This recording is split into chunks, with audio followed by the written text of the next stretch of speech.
Olá, bom dia, bem-vindos à nossa meditação de dia 25 de maio. E eu gostaria de continuar meditando com vocês no livro de Apocalipse. E estamos comparando, então, o livro de Apocalipse com o Evangelho de João. Pois acreditamos que a mesma pessoa que escreveu o Evangelho de João também recebeu a revelação de Jesus Cristo contida em Apocalipse. E então eu gostaria de falar sobre duas coisas hoje. No livro de João, Jesus é pré-temporal, ele é eterno. E também no livro de Apocalipse. E podemos afirmar sem medo de errar, após termos lido o Evangelho de João e o Evangelho e o livro de Apocalipse, que estes dois livros atestam, sem dúvida alguma, a divindade de Jesus.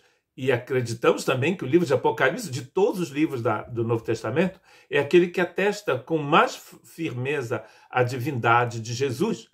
A outra coisa que eu gostaria de ver com vocês hoje é que a salvação, tanto no livro de João quanto no livro de Apocalipse, pertence ao Cordeiro, ou seja, um ato da soberana graça de Deus e é através do sacrifício de Jesus.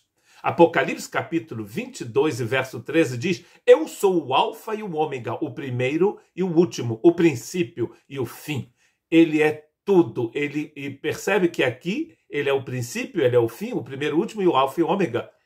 Isso quer dizer que todo tempo ele é. Eu sou. E você vai encontrar também a utilização da expressão eu sou no Evangelho de João, que vai aparecer 7 vezes. Olha só, um número que também é muito utilizado para Jesus no livro de Apocalipse. Apocalipse capítulo 5 e verso 12. E cantavam em alta voz, dizendo: digno é o cordeiro que foi morto de receber poder, riqueza, sabedoria, força, honra e glória. Digno é o cordeiro. O cordeiro é digno de receber todas essas coisas, porque ele é o alfa e o ômega.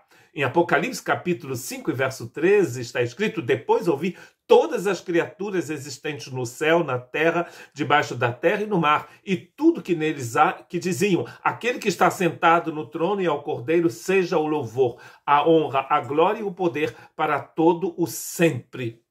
Tudo isso pertence ao Cordeiro, porque o Cordeiro é o alfa e o ômega.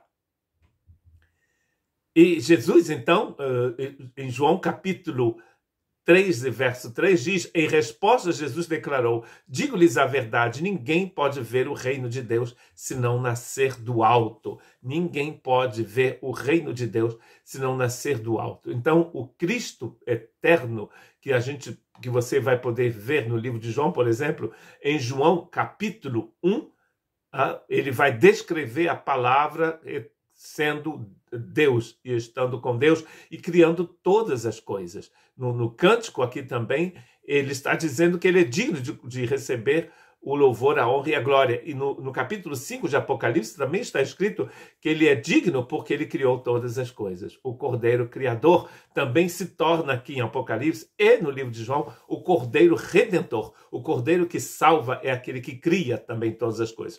Tanto em Apocalipse quanto no livro de João.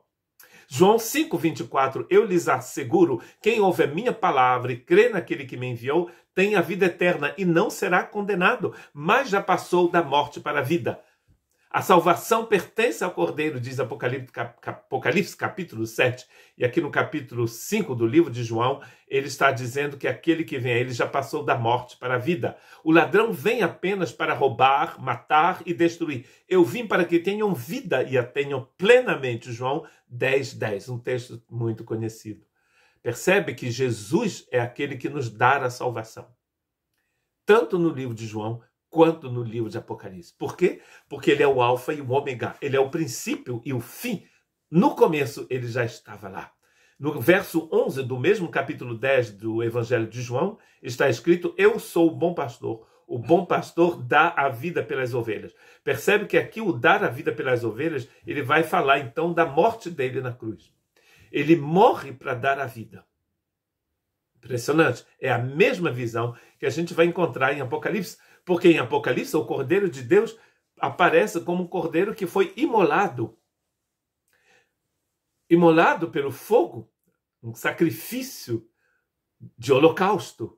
Por nós, ele se oferece inteiramente por nós. Apocalipse 7,14, respondi, Senhor, tu sabes, porque alguém vai perguntar, quem são essas pessoas que estão diante do trono cantando a salvação pertence ao Cordeiro? E ele vai dizer, são esses que vieram da grande tribulação e lavaram suas vestes e a alvejaram no sangue do Cordeiro. Todos aqueles que vieram da grande tribulação, a vida é uma grande tribulação. O mundo que persegue a igreja de Cristo Jesus. E quando estamos na presença dele, diante do trono do Cordeiro, cantando a salvação pertence ao Cordeiro, ali estamos porque nossas vestiduras foram lavadas no sangue do Cordeiro. O Cordeiro Criador, o eterno Cordeiro de Deus, é aquele também que nos salva. E como diz o texto das Escrituras, não há salvação em nenhum outro.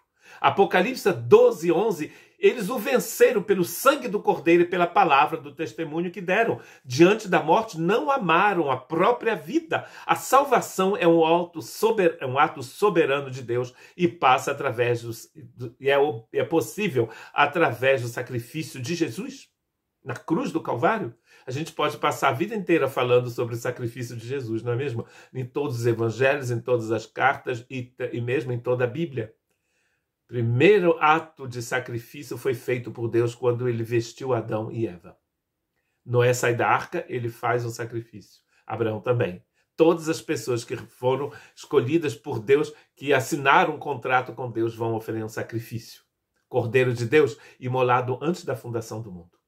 Apocalipse capítulo 21, em verso 6, diz-me ainda, está feito, eu sou o alfa e o ômega, o princípio e o fim.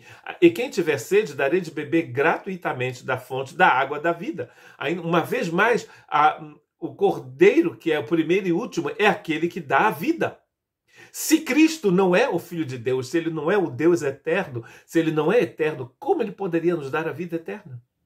E o último texto, Apocalipse 22, verso 17. O Espírito e a noiva dizem, vem. E todo aquele que ouvir, diga, vem. Quem tiver sede, venha. E quem quiser, beba da água da vida. De novo, o Cordeiro Eterno nos dá a água da vida e nos dá a vida eterna. E nunca se esqueça, Apocalipse não quer dizer catástrofe, quer dizer revelação de Jesus Cristo. E ao ler Apocalipse, você precisa então entender isso. Quando você lê Apocalipse, você aprende, descobre quem é Jesus, Criador do universo e Redentor do mundo. Que Deus os abençoe.